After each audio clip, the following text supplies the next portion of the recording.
But the key thing also is at the same time that we got to do things legal. That is the important thing, you know. So you got to do things legal, and those people that are doing illegal things in America and that are foreigners, they are not smart. Because when you come to America, you're a guest, and you have to behave like a guest. When you become an immigrant, to think about, okay, I go to America because I want to use America for the great opportunities that America has in education, in jobs, creating a family, all of those kind of things. Then you have to think about, okay, if I get all of those things from America, then I have to give something back. Arnold Schwarzenegger stormed onto the stage and left in a burst of sparks, like something straight out of an action movie.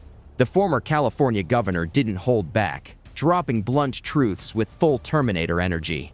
The liberal panel looked caught off guard, scrambling as the moment hit hard. If you're tired of safe, watered-down takes and want opinions that land like a wrecking ball, hit that like button now and buckle up. This is about to blow up. You are an immigrant. You're an immigrant in this country. Yeah. Did you have a visceral reaction to what they're doing, what ICE is doing, when you see the videos of it? Well, I tell you, you said that the immigrant, I'm so proud and happy that I was embraced by the American people like that. I mean, imagine I came over here with the age of 21, with absolutely nothing. And then to create a career like that. I mean, in no other country in the world could you do that. Arnold may be one of the greatest immigrant success stories America has ever seen. He came to the United States at just 21 years old with nothing but raw ambition, and somehow he went on to conquer the world. From dominating bodybuilding to ruling Hollywood to stepping into American politics, he's done it all. So when The View invited him on, they likely thought they could lean on his fame and push him to criticize Trump's stance on illegal immigration. What they didn't realize was that they were stepping into a firestorm. Arnold didn't show up to follow their script. He came to tear it up and speak his truth, without holding anything back. Every single thing, if it's my bodybuilding career, if it's my acting career, becoming governor, the beautiful family that I've created, all of this is because of America. That's true. And so this is why I'm so happy to see firsthand that this is the greatest country in the world, and this is the land of opportunity. Arnold started by praising America, what it meant to him, and everything it had given him. It felt like he was setting the stage. You could sense the energy in the room changing as people leaned in and listened closely. In that moment, Arnold was giving the audience exactly what they expected, a heartfelt tribute to America's greatness and a strong defense of every immigrant's right to chase the American dream. It was sincere, emotional, and completely disarming. But what no one realized was that this was only the warm-up. Schwarzenegger was building momentum, and what came next would shake the room and leave everyone stunned. But the key thing also is at the same time that we got to do things legal. That is the important thing, you know. So you got to do things legal, and those people that are doing illegal things in America and that are foreigners, they are not smart. Because when you come to America, you're a guest, and you have to behave like a guest.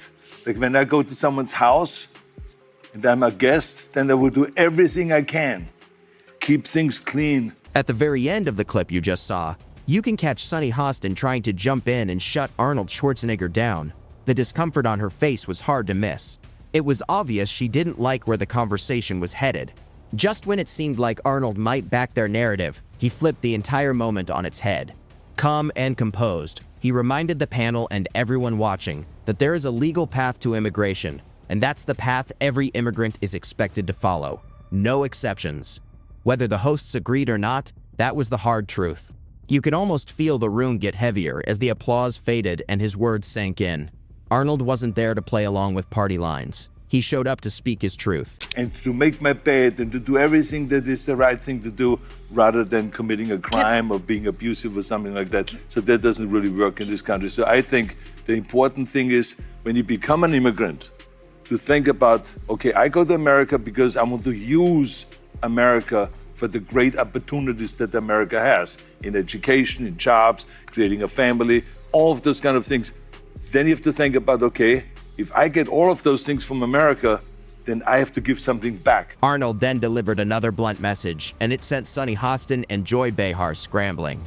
In his view, immigrants who come to America should act like immigrants, grateful for the chance, respectful of the law, and ready to contribute, not break the rules.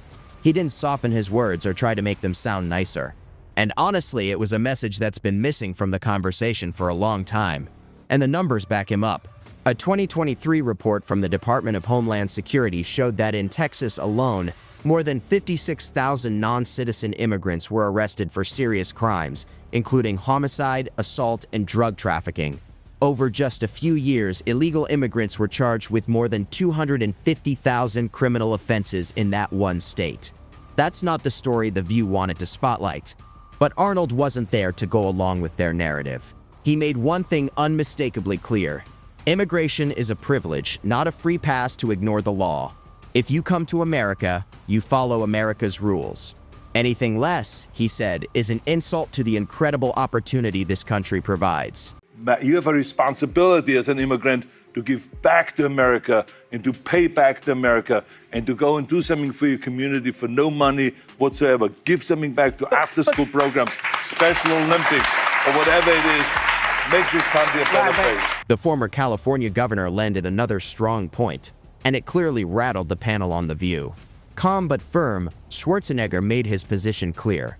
Immigrants shouldn't only think about what they can take from America, but about what they can give back. He aimed straight at the growing sense of entitlement, reminding everyone that real gratitude is shown through service, contribution, and respect for the country that opened its doors.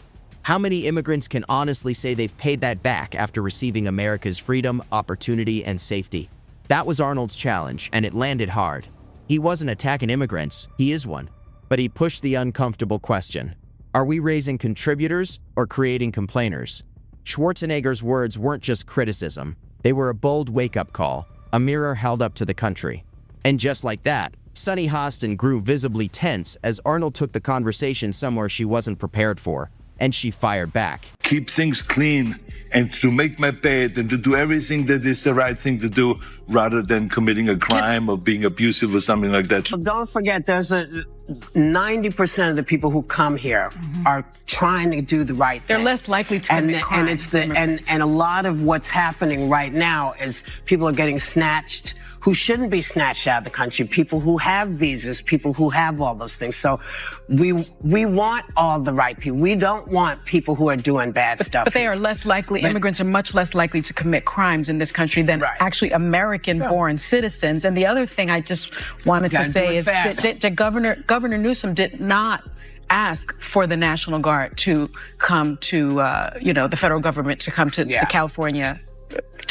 There are 9,000 local law enforcement officers in California. Did you notice Sunny Hostin throw her hand up trying to cut Arnold off right as he started tearing their whole narrative apart? That's what happens when raw truth crashes into politically correct talking points. Things get uncomfortable fast. Then came the predictable move, the tired claim that Americans commit more crimes than immigrants. It was classic deflection. Shift the focus, muddy the facts, and hope viewers don't catch it. But here's the real point. This isn't a fight over crime statistics. It's about respecting the law. The core issue is illegal immigration, entering or staying in the country without legal approval, even if no other crime is committed. Simply being here illegally is still breaking the law. Deportation isn't revenge. It's about protecting the structure of the system. Yet the left is so determined to blur that reality, they'll twist any number to protect their narrative. Arnold, thankfully, didn't back down. He fired right back and even took a sharp jab at Gavin Newsom's failed leadership while he was at it. If you were governor right now of California, how would you be handling the ongoing crisis that the state's facing? Well, I think the most important thing is when you are in a leadership position like that, is that you are inclusive and that you work together with everybody. And so it means that you have to work together with local government, the state government, and the federal government. They have to work together rather than fighting each other. Fighting each other's agendas and all of that stuff. That doesn't do good to anybody. Let's be honest. Gavin Newsom has earned a spot as one of the most ineffective governors California has ever had. Instead of leading with unity and reason like Arnold suggested, Newsom leaned into political drama. He sided with protesters and illegal immigrants, and in a reckless stunt, even challenged President Trump to have him arrested. That's not leadership, that's theater. You don't strike the match, fan the flames, and then pretend to be the firefighter. Real leaders calm the chaos, bring people together, and act before things get out of control. But Newsom? He poured gasoline on the fire, fueled the unrest, and only apologized when the backlash started hitting him politically. It was weak, and far too late. The damage was already done. California didn't get a steady hand. It got a political arsonist trying to escape the blaze he helped start. Still, the hosts on The View weren't done. They came at him with the National Guard debate, but Arnold stood his ground and refused to back down. The National Guard is under the governor's supervision. That's right. Yeah. But, like for instance, when the National Guard was sent to Iraq during the Iraqi war, I was not the one that said, oh yeah, go to Iraq. The Bush administration came and said, we need those people. They came and to you. They came They to us, came to you. and we need the resources, Yeah. we need the equipment, Yeah. we need the weapons, we need the vehicles to ship to Iraq, Yeah. and then they ship It's the to Iraq. coordination that So matters. that's why I say it is very important that we work together. Yes. It doesn't matter who is asking whom. The bottom line is we work together in order to solve the problem. Yeah. You could practically see Whoopi Goldberg squirm as Arnold steps straight into hot-button territory, defending President Trump's decision to deploy the National Guard during the protests. Calm and measured, Arnold laid it out clearly. In times of civil unrest, the top priority has to be restoring order and protecting lives and property. If that meant calling in the National Guard, then yes, Trump made the right move. He didn't sugarcoat it, and you could feel the energy in the room shift instantly. This wasn't the feel-good segment The View had planned. You could almost see the producers backstage panicking, trying to figure out how to hit the brakes. But Arnold wasn't there to follow their script. He came to speak the truth, no matter how uncomfortable it made everyone. And when the truth clashes with the storyline, alarms go off. He flipped the entire segment upside down. Meanwhile, Democrat Senator Ilhan Omar criticized the president over the National Guard move and got a sharp, fiery response from Ben Shapiro in return. While our president is spending millions of dollars propping himself up like a failed dictator with a military parade. We're becoming one of the worst places on earth, according to a woman who came from Somalia, because President Trump had a military parade. But this goes deeper than that for Ilhan Omar. Of course, there's not much about traditional American values that she does like. She is constantly sounding off about the evils of American colonialism, American capitalism. A group of people have been brought to our shores over the course of the last 50, 60 years who really despise the country. And that is one half of the equation, not immigrants. Ben Shapiro's words echoed Arnold's message with sharp, unmistakable clarity. Immigrants should value the opportunities America offers, the freedom, the safety, and the chance to build a better life. That's what immigration is really about, gratitude, not grievance. But what do we hear from Ilhan Omar? Time and again, she steps in front of cameras and portrays America as a racist, oppressive country, even calling it one of the worst nations in the world. That's a direct insult to every immigrant who came here with hope, determination, and a desire to contribute. And it raises an obvious question. If she truly believes America's so terrible, why stay? Even more striking, how did this so-called broken country help her rise all the way to Congress? The contradiction couldn't be clearer. And with that, we'll wrap up today's video. If you enjoyed this unfiltered political commentary, don't forget to hit that like button and subscribe for more content just like this.